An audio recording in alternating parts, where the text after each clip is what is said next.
Here's why you need a few strands of raw spaghetti when you're baking cakes.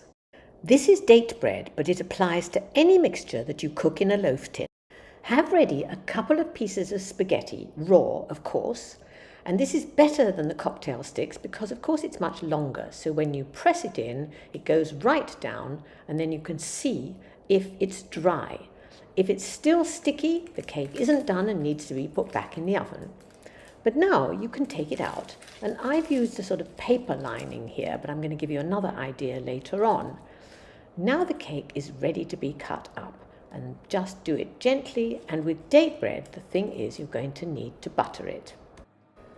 Another hint to make a pat of butter look nice: if you happen to have a pastry reel, all you need to do is draw it across a piece of butter. It just makes it look pretty. Now here's another idea.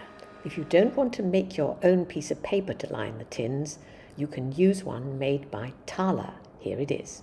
And finally, if you want to make this cake, here is the recipe.